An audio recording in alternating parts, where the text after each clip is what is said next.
Mitsuki, le fils artificiel d'Orochimaru. Oui, ce même Orochimaru. On pourrait croire qu'il serait un maniaque sombre obsédé par les serpents, mais à la place, on obtient Mitsuki, calme, loyal et étrangement posé. Pour un ninja créé en laboratoire, Mitsuki est une vraie contradiction vivante. Il a littéralement été fabriqué dans un labo, mais il paraît plus humain que la moitié des personnages. Doux, curieux et avec cette aura apaisante qui te fait presque oublier qui il est. Techniquement, c'est une expérience scientifique. Ah, et il vénère littéralement Boruto, avec une dévotion totale, comme un soleil qu'il suit sans relâche. À ce stade, c'est peut-être le seul à rire sincèrement aux blagues de Boruto. Mais ne te laisse pas tromper par ce calme apparent. Côté puissance brute, Mitsuki est un véritable monstre, surtout quand il active le Modermite. Cette aura de chakra lumineuse, ce boost de vitesse, ses sens surdéveloppés, c'est comme si Orochimaru s'était dit « Et si je fabriquais un ninja capable de détruire la moitié de Konoha un bon jour ?»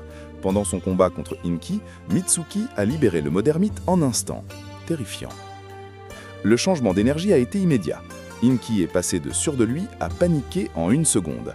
Même si Mitsuki n'avait pas l'autorisation de l'utiliser, il l'a fait et il a sauvé la situation. Le comportement typique d'un prodige rebelle.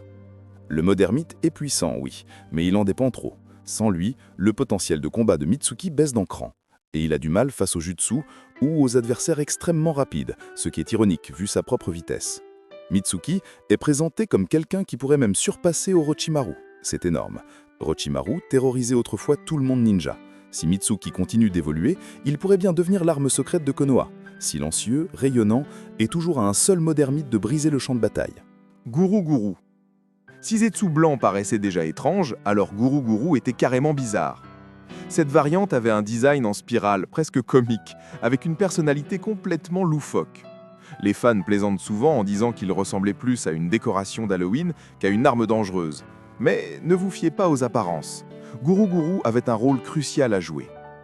Comme le veste de son espèce, le Zetsu Spiral est né à partir des cellules d'Hashirama, conçues par Madara pour enrichir son arsenal. Ce qui le rendait unique, c'était sa capacité à agir comme une véritable armure vivante.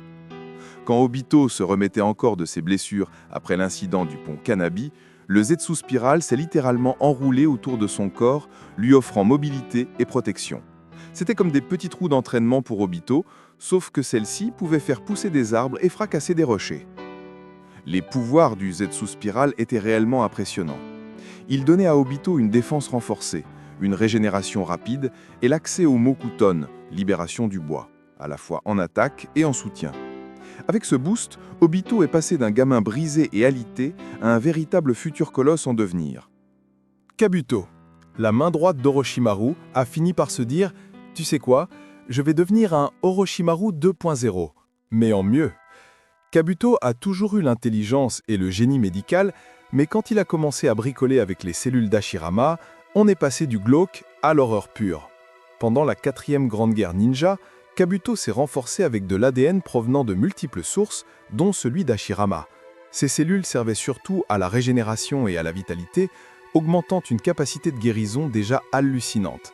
Ajoute à ça le Modermite, et Kabuto pouvait se remettre de presque obsédé par l'immortalité, prêt à utiliser n'importe qui comme cobaye.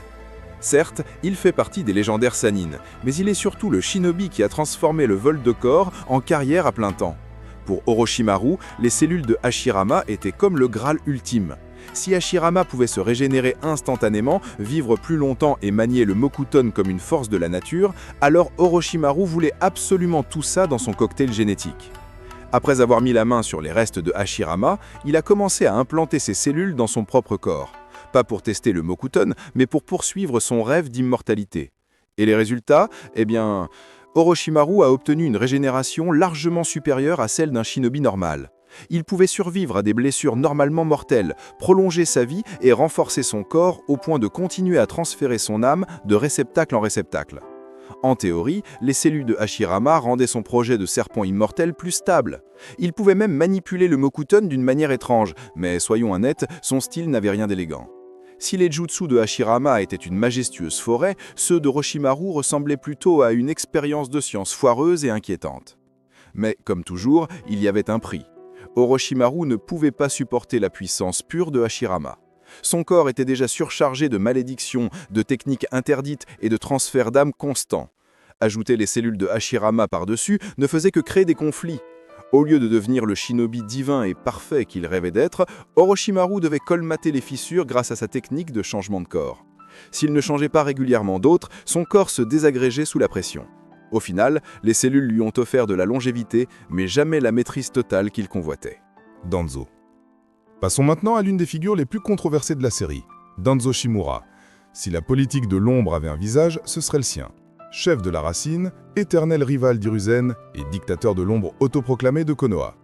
C'est le genre de type qui dit « c'est pour le bien du village », juste après avoir fait la chose la plus moralement discutable possible.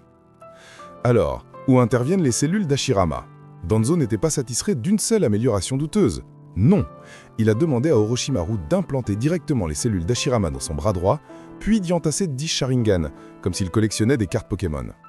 Le résultat, un bras de Frankenstein qui lui donnait à la fois régénération et la possibilité d'abuser de l'une des techniques Uchiha les plus craquées, l'Izanagi. Avec les cellules d'Hashirama stabilisant tous ses Sharingan, Danzo pouvait enchaîner les activations d'Izanagi, réécrivant littéralement la réalité plusieurs fois dans un seul combat. Ajoute à ça un peu de Mokuton, et soudain ce vieil homme devenait bien plus dangereux qu'il n'en avait l'air. Dans son combat contre Sasuke, la seule raison pour laquelle il a tenu aussi longtemps, c'est que ses cellules maintenaient son corps en vie pendant qu'il cramait ses yeux comme de vulgaires piles jetables. Mais évidemment, une telle puissance avait un prix.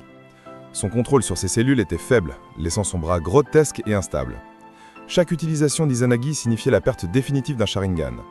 Et quand il a fini par tous les épuiser, il n'y avait plus rien pour le sauver. Au final, Danzo a été victime du déséquilibre même qu'entraîne le fait de jouer à Dieu avec l'ADN d'Hashirama.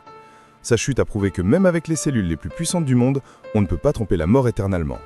Yamato, le pauvre type qui a fini par devenir le babysitter de tout le monde dans l'équipe 7. Naruto devient incontrôlable? Yamato s'en occupe. Besoin d'une tabane? Yamato la construit. Honnêtement, si Konoha avait lancé une entreprise d'Airbnb, Yamato aurait été leur meilleur architecte. Mais derrière ce calme masque d'Anbu se cache une histoire vraiment sombre. Enfant, Yamato, à l'origine connu sous le nom de Tenzo, a été enlevé par Orochimaru pour l'un de ses tristement célèbres expérimentations. Sur les 60 enfants injectés avec les cellules d'Hashirama, seul Yamato a survécu. Rien que ça montre à quel point ces expériences étaient risquées. Le fait qu'il ait survécu a fait de lui le prototype réussi d'une nouvelle génération d'utilisateurs du Mokuton. Alors que pouvait-il vraiment faire avec ses pouvoirs? Eh bien, Yamato pouvait utiliser le bois pour créer des abris, immobiliser ses ennemis et même réprimer les bijus. Il est surtout connu pour avoir servi de laisse à Naruto chaque fois que Kyuubi essayait de prendre le contrôle. Avec quelques mudras et une cage de bois, il pouvait neutraliser Kurama comme si Naruto était un enfant en pleine crise dans un supermarché.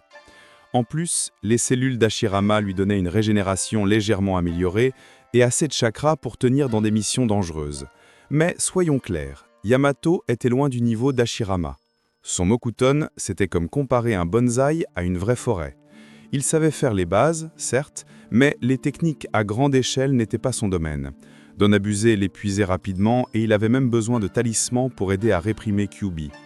Cette dépendance montrait les limites de ses pouvoirs, même en tant que version amoindrie d'Hashirama. Yamato était la preuve vivante à quel point l'ADN d'Hashirama était réellement cheaté.